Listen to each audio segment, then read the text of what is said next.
Olá pessoal! Bem-vindos de volta ao nosso canal. Hoje, vamos explorar um dos livros fascinantes do Antigo Testamento, o livro do profeta Oséias.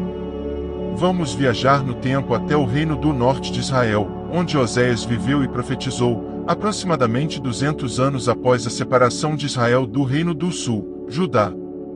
Em um período tumultuado durante o reinado do rei Jeroboão II, Oséias foi chamado para transmitir a palavra de Deus. O livro é uma coleção poética que desvenda a história do relacionamento entre Deus e Israel, usando a metáfora do casamento despedaçado de Oséias com sua esposa infiel, Gomer. Hoje, vamos nos aprofundar nas 3 principais seções deste livro e descobrir as mensagens profundas que Oséias compartilha. Oséias viveu no reino do norte de Israel, o qual ele se referia algumas vezes como Efraim ou Jacó aproximadamente 200 anos depois deles terem se separados do reino do sul, Judá. Lembrem-se da história de 1 Reis. Oséias foi chamado para falar em nome de Deus durante o reino de um dos piores reis de Israel, Jeroboão II. A nação estava rumando ao caos, e no ano 722, o malvado Império Assírio veio e dizimou Israel mais uma vez. Veja a história em 2 Reis. E Oséias havia visto tudo isso se aproximando.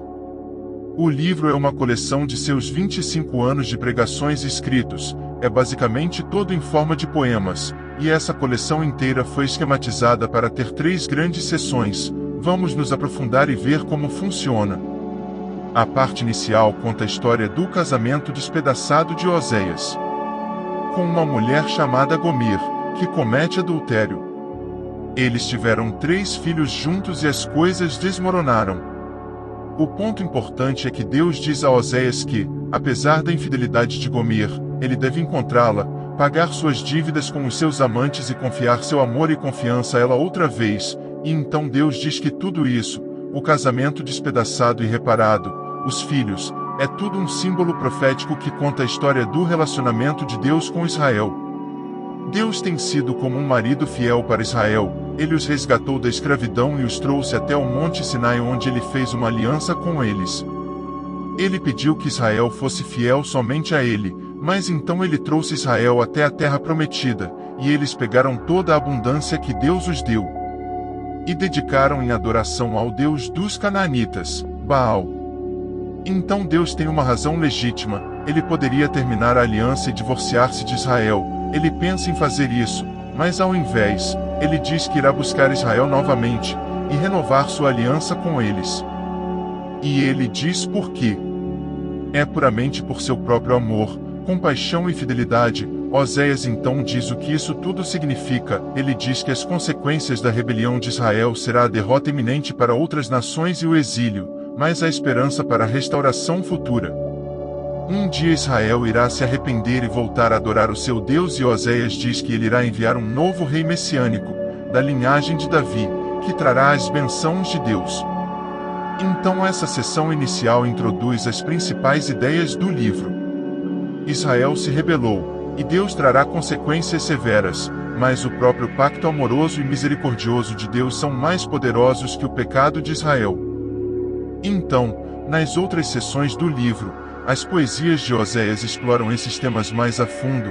Existem 2 coleções de suas acusações e alertas para Jerusalém e cada uma delas é concluída com um poema bem esperançoso sobre a misericórdia de Deus e a esperança para o futuro. Dos capítulos 4 a 10, Oséias explora as causas e efeitos da infidelidade de Israel. Ele diz inúmeras vezes que Israel não conhece ou tem conhecimento de Deus.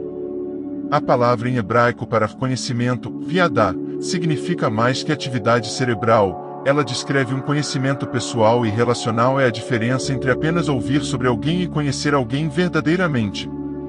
E Deus quer que Israel o conheça dessa forma, relacionalmente ele quer que eles experimentem o seu amor para com eles, e se tornar o tipo de conhecimento que transforma seus corações e suas vidas para que eles o amem de volta.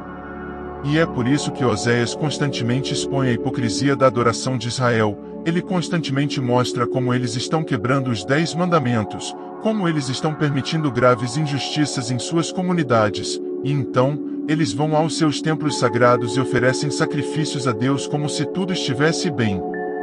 Mas não está tudo bem, e não apenas por causa da hipocrisia deles, mas porque eles também estão adorando esses outros deuses. Ele menciona várias vezes os altares para Baal nas cidades de Betel e Gilgal, e eles não apenas fizeram aliança com outros deuses.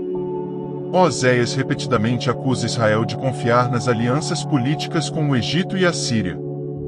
Então, ao invés de confiar que Deus os protegeria, eles queriam se tornar como essas nações e depender apenas do poderio militar. E Deus diz que isso tudo se voltaria contra eles, porque em pouco tempo, a Assíria se voltaria contra eles e viria destruir as terras de Israel. Nessa outra sessão de avisos, Oséias dá uma aula de história antiga de Israel para mostrar como essa família tem sido infiel desde o começo. Então ele faz alusão à mentira e traição do patriarca, Jacó. Lembrem-se de Gênesis 27 e 28. Ele faz alusão à rebelião de Israel no deserto. Lembrem-se do livro de Números. Ele faz alusão à indicação do corrupto rei Saul, que levou o povo ao pecado e ao desastre. Lembrem-se das histórias em 1 Samuel. E isso tudo é o jeito de Oséias falar que algumas coisas nessa família não mudam. Então, que esperança Oséias tem? O que sabemos, baseado no capítulo 3, é que Deus vai fazer alguma coisa para salvar e restaurar seu povo, e é isso que esses 2 capítulos conclusivos exploram. O capítulo 11 é lindo. Os poemas descrevem Deus como um pai amoroso, que cuida do seu filho, Israel, e compartilha tudo com ele, mas o filho cresceu e se rebelou contra o pai, tirando vantagem de sua generosidade. Então, nesse poema, Deus está emocionalmente despedaçado. Em um momento, ele está furioso, e naturalmente, diz que trará consequências severas, mas no momento seguinte, ele está com o coração despedaçado, e então, ele diz que está movido pela sua misericórdia e compaixão e que ele irá perdoar o filho que ele ama. Ele diz: como posso desistir de você, Efraim? Meu coração se agita dentro de mim, toda minha compaixão está despertada. E sim, Deus permitiu que Israel fosse conquistada pela Síria e enfrentasse as consequências, mas essa não é a palavra final de Deus, ainda há esperança, e é sobre isso que se trata o último capítulo. Oséias chama Israel ao arrependimento e se voltar para o seu Deus, mas ele sabe que não vai durar, porque nunca durou antes, e Deus diz que, um dia, ele irá curar a insubordinação deles e amá-los livremente.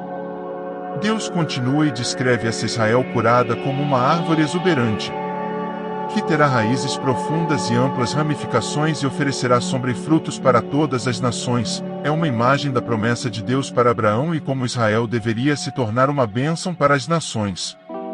E Deus está dizendo que, se isso irá acontecer algum dia, irá requerer um ato da graça de Deus e sua cura divina para reparar o egoísmo pecaminoso e profundo do coração humano, para que o povo de Deus possa receber seu amor e amá-lo de volta. Isso é o que Deus promete fazer. Após a conclusão desse poema, nós encontramos as últimas palavras do livro como se fossem uma nota anexada a elas. Provavelmente são do autor que coletou os poemas de Oséias e agora quer falar com você, o leitor, por um segundo, e ele diz: quem é sábio e perspicaz, para entender tudo isso? Em outras palavras, os poemas de Oséias. Os caminhos do Senhor são corretos. O justo caminha neles, mas o rebelde tropeça neles.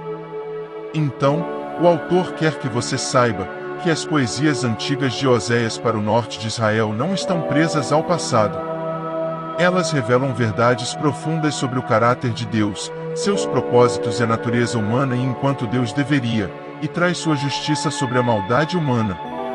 Seu propósito definitivo, seu coração, é para curar e salvar seu povo, e é sobre isso que trata o livro de Oséias. Espero que tenham apreciado explorar as 3 seções fundamentais deste livro, que nos revela não apenas a história antiga de Israel, mas verdades atemporais sobre o caráter de Deus e a natureza humana. Mesmo diante da infidelidade do povo, Oséias nos lembra de que o amor, a compaixão e a fidelidade divina são mais poderosos que o pecado humano. O livro de Oséias nos conduz por uma jornada de arrependimento, perdão e esperança, destacando a promessa de restauração e bênção para aqueles que retornam ao caminho do Senhor.